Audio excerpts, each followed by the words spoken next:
2016 оны их хурлын сонгуульд ойртож байгаатай холбогдуулан Монголын залуучуудын холбооноос Монголын түүхэнд дэх 100 хар үйл явдал мөн улс төрчдийн хар жагсаалтыг дэлгэн тавихаар болоод байлаа. Тэгвэл та бүхэнд энэ хар жагсаалтад ямар улс төрчид багсан талаарх дэлгэнгүй мэдээллийг одоо хүргэж байна. Төвөдхгүй 2016 оны их хурлын сонгуул болж улс төрчид нам эвслүүд дараагийн 4 жил төрж сууж төсвийн мөнгийг зарцуулахаар тэмцэлдэж эхэлнэ. 1992 оноос хойш Монгол улс байнгын парламенттай болсноор 24 жилийн нүрийг үзэж байгаа ч хөгжил дэвширлүү тун удаанаар бараг мөлхөж явж байгаа гэж хэлж болно. Мөн тухайн үеийн нөхцөл байдлаас нэг их дээртэйгүй.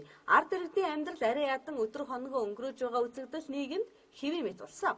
Үе үеийн сонгуульд өгөхөөр л ард иргэд улс төрчдийн нүдэнд саналын хуудас болж харагдан хайрлагддаг ч сонгуул дуустал бол эргэж харалгүй алхдаг улс төрчид манад олон. Зарим нэгэн төсвийн мөнгөөр гараа угааж төрийн албан тушаалаар далаалхан ах トゥ хамаатан садан гэр бүлээрээ бэлжээд авдаг нь өнөөгийн нийгэмд ил болсон зүйллээ. Ард иргэдийн хувьд дараагийн сонгуульд хэнийг сонгох хэнийг сонгохгүй байх эсэх нь эртхэн шийдэх хэрэгтэй хэмээн Монголын залуучуудын холбоо үзэж улс төрчдийн хар жагсаалт Монголын түүхэнд дэх 24 жилийн хугацаанд болж өнгөрсөн 100 хар үйл явдлыг оруулж ирж байгаа юм а. Ингэснээр хар үйл явдалд оролцсон бол улс төрчид хар жагсаалт нь багтаж байгаа юм а. Монголын үндэсний аюулгүй байдлыг үзэл баримталд харшилсан 100 үйл явдлыг иргэдээр нийлүүлэх гэж. За тэрэнд бол жишээлбэл одоо юу гэдэг ашигт малтмлын 68% татвар, стратегийн хөрөнгө оруулалтын тухай хууль, 7 сарын 1-ний өвмэн гэдэг юм уу те. Гэт хүн болгонд байдаг. Энэ байгаагүй бол Монгол гоё болох байсан тийм үйл явдлууд байхгүй. 100-д холбогдсон хүмүүс энэ үйл явдал чинь бүгдээрээ улсын хурлын засгийн газар юм уу, нийслэлийн иргэдийн хурл юм уу, аймгийн хурлын түвшинд гарсан шийдвэрүүд байгаа байхгүй. Тэгэнгүүт энэ шийдвэрийг гаргасан хүмүүс хар жагсаалтанд орно гэж байна. 1992-оос 2005 онуудад Монгол улсын түүхэнд олон 10 хар үйл явдлууд болжээ.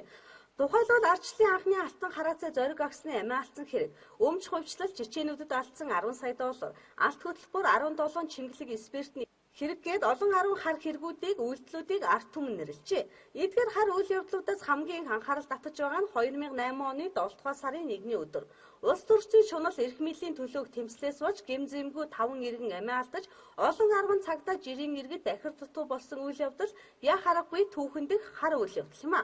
Энэхүү үйл явдал тухайн үеийн Монгол ардын нам арчилсан нам, гудамжны жагсагчид гээд улс төрчид бүгд л бараг хамааралтай учир тэд өнөөдөр сонгож болохгүй хар жагсаалтанд орхон зүүн хэрэг болж таарч байгаа юм а. Мөн тухайн үед жагсаж явсан тэмцэгчид өнөөдөр зөөлөн суудал дээр дуглан тухайн үедээ ард түмэнд хэлж ярьж амлаж байснаа мартчихсан явж байгаа нь яа харахгүй хар жагсаалтыг тэргүүлэх нь гарцаагүй юм а.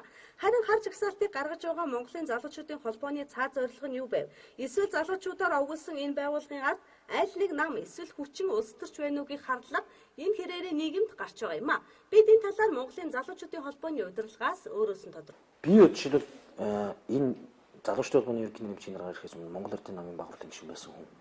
Тэгэхээр өнөөдрийн Монголын нийгэм муухай байгаа гэдэгт бүх залуучууд санал нийлж байгаа. Монголын залуучдын холбоонд бүх намын төлөөллүүд ирээд суудсан байж байгаа. Бид нар энийг ямар нэг намын харьяат биш байхын төлөө ажиллаж байгаа. Үнэхээр хэлж байгаа шиг нь ямар нэг нам эвсийн санаахал байхгүй. Залуучууд эвлэлэн нэгдэж хар жагсаалтыг сонгохгүй байхын төлөө санаа бодлоо нэгтгэж байгаа бол сайшаалтай хэрэг юм а. Мөн ард иргэдч Монголын түүхэнд 1992-оос 2015 онуудад болж өнгөрсөн 100 хар үйл явдалд гар бие оролцсон ард иргэдийн эрх ашигыг зөрчсөн хууль тогтоож баталсан бохир улс төрчдөөс татгалзан хар жагсаалтыг өөрсдөө гаргах цаг нь болсон хэмээн үзэх нэгэнч байгаа юм а. Энэ бүх үйл явдлын ихэнд гадаадад их хэмжээний үр тавин босгосон бондуудын мөнгийг гарын салаагаараа урсгасан хөгжлийн банкны хэрэгч яригдж эхлэдэг байгаа юм а. Үнэхээр хар үйл явдлыг нэрлэн хар жагсаалтнаас сонголтоо хийхгүй байж чадвал төрд шургалсан хулгайчдаас жаахан чулуу ангижрах боломжч байж мэдэх юм а.